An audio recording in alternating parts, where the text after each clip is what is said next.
What does it take to be truly successful?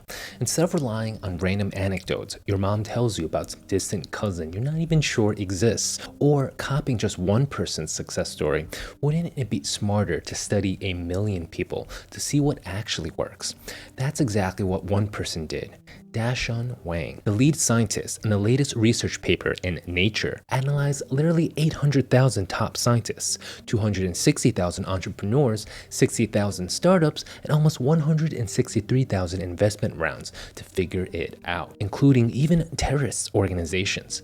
Yeah, this dude was not playing around. And despite all these different domains, he found the same pattern happening over and over again. In this video, I'll tell you exactly what he discovered and distill it down into a few practical steps you can immediately use in your everyday life. Let's begin. Let's say you're a young scientist. You have some preliminary data that may be the key to curing all cancer.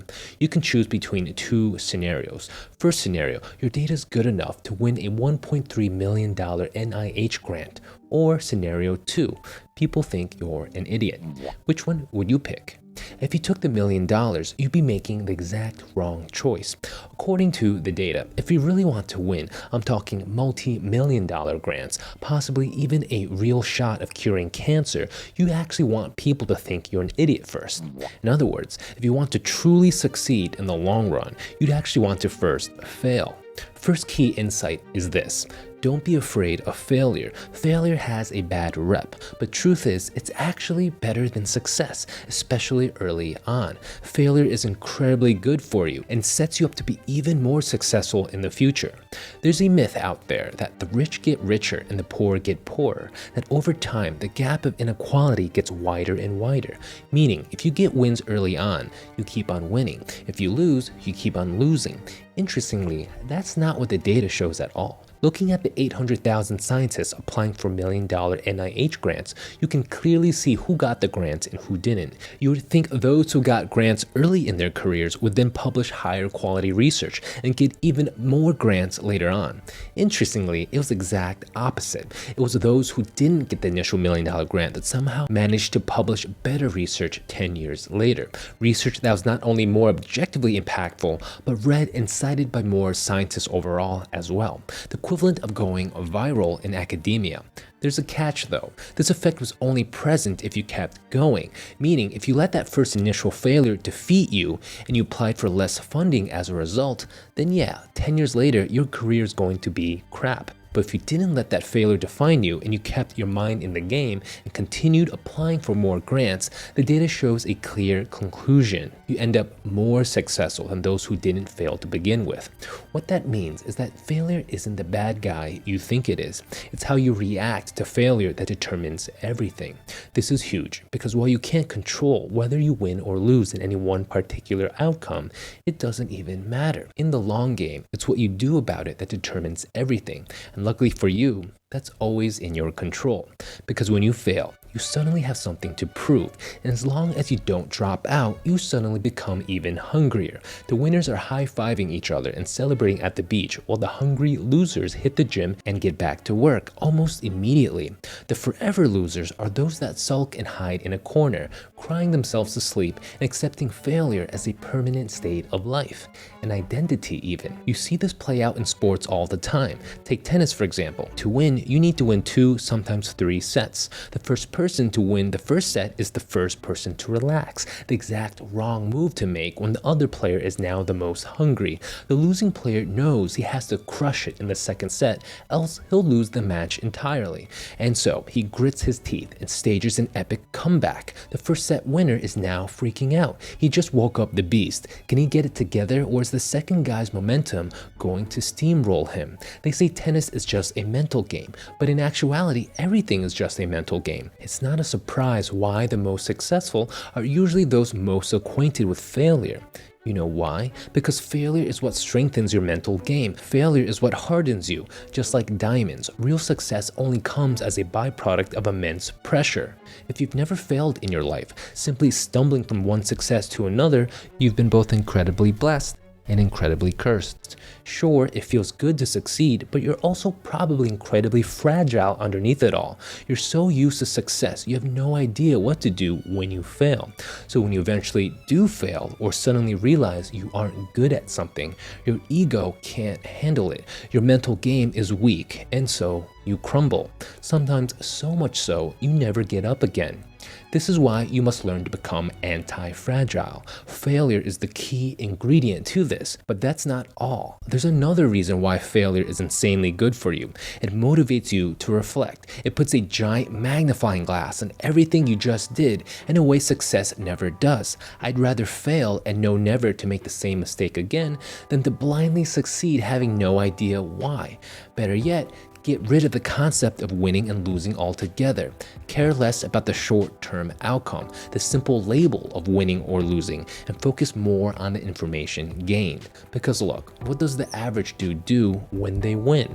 They spend more time relishing in the win than actually analyzing it. Even worse is when they misattribute the win to something else entirely, like to themselves, even though they maybe had nothing to do with it. But then next time, when they really need that win, they have no idea how to replicate it. That's why failure is infinitely better in the beginning, because now your ego is hurting. It's just as motivated as you are to never be in that position ever again. It pushes you to look at everything that just went down. What led to this failure? What could I have done to be better? What critical factor X was I missing?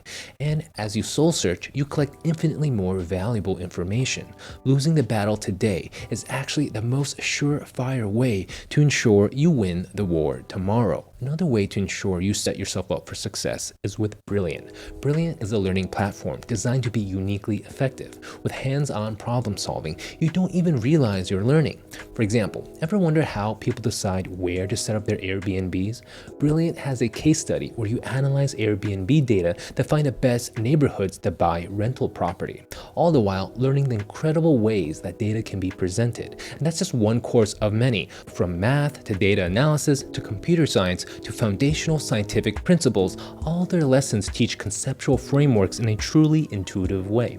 If that sounds cool, visit brilliant.org/spoonfed study or click on the link in the description to try Brilliant for free for 30 days and get 20% off the annual premium subscription, or use the QR code. Thank you to Brilliant for sponsoring this video. So if level 1 is to not be afraid of failure, and level 2 is to realize you gain a crap ton of information from failure, what's level 3? This is the third insight from Dashun's paper, the discovery of what he calls the tipping point. There are two groups of people. In the beginning, both fail over and over again. From the outside, both groups appear very similar in terms of learning strategies and characteristics, and yet over time, a very clear difference starts to emerge. One begins to get wildly successful, while the other stays put. Surprisingly, the data shows there's actually one incredibly simple factor that determines exactly what group you're in. This factor tells you whether you'll be successful in the future or whether you'll stay in what Dashun calls the stagnation region.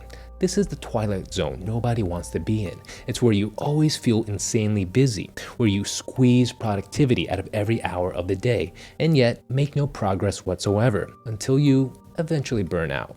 In the stagnation region, it doesn't matter how many fails you accumulate, you never actually get to that fabled inflection point of incredible growth. Whether it's applying for million-dollar research grants, building the next world-changing startup like Uber but for hamsters, or trying to launch terrorist attacks, the data shows a clear and consistent pattern. To get out of the stagnation region and get your inflection point, you have to improve the efficiency at which you fail. It's what Dashun calls the inter-event time. In other words, you have to fail faster. Groups that don't improve their inter-event time, the time between two consecutive attempts, stay forever in the stagnation region. Those that systematically improve how quickly they attempt the next fail are those that consistently grow faster.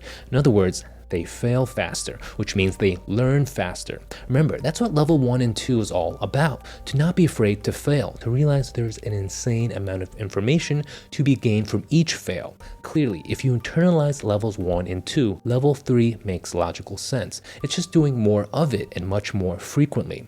systematically even. In the same amount of time, you gain exponentially more experience and feedback compared to your competitors. They're still there trying to figure out how to poop in a toilet while you're already on the moon pooping in space. When you really think about it, reducing inter-event time is the crucial piece of the puzzle in almost every endeavor. If you want to make it on YouTube, but you only publish a few videos every year, how are you going to compete with the guy publishing hundreds of videos every year who's constantly iterating and improving from the feedback he gets from each attempt?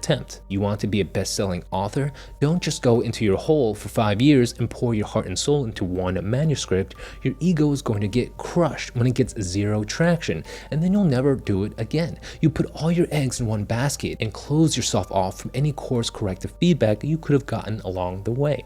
Instead, be nimble, publish short articles, get your writing out there in other ways, write your book in weekly installments and put it out for people to read like mini Netflix episodes. Build an audience first and get immediate feedback on what works and what doesn't. First few chapters aren't getting any traction?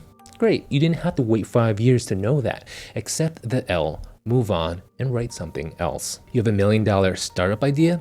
Great. Unless it's truly fan-freaking phenomenal, don't dump your entire life savings into it and go all in. Then it becomes a do-or-die situation. Build your business sense first by starting smaller ventures that you aren't afraid to fail with. Don't expect to build the next billion-dollar company if you've never even turned a profit operating a lemonade stand. Break your dream down into smaller chunks you can consistently learn from. And once you do, move quickly. Get that inter-event time down as much as possible. Dashun's research shows this inter-event time is both prescriptive and diagnostic, meaning if you find your inter-event time to be pretty constant or even slowing, you can be pretty sure you're in the stagnation region. And so, get out of there. Solution is pretty simple. Improve your inter-event time. Move on from each fail faster. Immediately fix what didn't work and keep doing what did. In the end, Dashun's findings aren't groundbreaking. It's literally found in everything. Take basketball, for example. If you want to get good, what do? Analyze the wind currents, spend hours meticulously planning each shot so you're only able to actually attempt one free throw a day? And when that one shot a day doesn't go in, next step is to beat yourself up, cry in the corner, and call yourself a failure? Ridiculous, right? The real way to practice is just common sense. You literally just start shooting hoops, completely unattached to whether you sink the shot or not. Win or lose, it doesn't matter because you're constantly analyzing. If you make it in, great. Let's think about what I just did to ensure I can replicate it next time. Oh, I missed the shot? No big deal. Let's think about what went wrong there. The micro fail stays in your mind for 2 seconds before you've already moved on to attempt the next shot. And just like that, you repeat this 100 times a day with a negligible inter-event time, basically however long it takes for you to get the rebound. That's literally it. Rinse and repeat. As long as you stick with it and keep on analyzing and growing from each shot, there's no way you aren't going to get insanely good at basketball. But for whatever reason, once you leave the realm of basketball and get into real life stuff, it suddenly gets scary. Common sense suddenly goes out the window. Relax, just take the damn shot. I like to think of each attempt as an action unit. Success or failure don't matter anymore. Take this YouTube channel, for example. Number of views don't matter to me. There's only 2 questions I keep track of. In creating a video, what did I learn that will help me make better videos for the future? And how can I be more efficient the next time? That's it. Quality and efficiency, not outcome. This is the concept of taking massive action in a nutshell. Taking massive action is all about focusing on the action, not the results. It's running and learning from 1,000 experiments a month when the average person just does 10. It's getting a lesson from each fail and moving on immediately afterward. You're not going to be fazed when one girl rejects you because you're literally about to talk to 1,000 more. Not only does this mindset give you peace of mind, the data literally shows outcome doesn't matter. Winning today, losing today, it's all a wash in the end. All that matters is the number of actions you take, how quickly you move, and how much you learn from each action unit. That's how you set yourself up for real success in the long run, over and over again. There's no clearer game plan than this. At any rate, I hope this video was helpful. If you want ideas and stories just like this, but in article form, sign up for my Substack. Otherwise, if you want digestible productivity tips sent to your inbox, sign up for the official SpoonFed Ideas newsletter. If you want your very own custom-made character doodle to be part of all future video scenes I draw, then join these fine folks and become a Patreon member. You can be yourself, a dog, or even a rock. Possibilities are endless. And finally, as always, best way to support the channel is to subscribe. Go tell your friends, your grandma, and your pet hamster. Smell you later.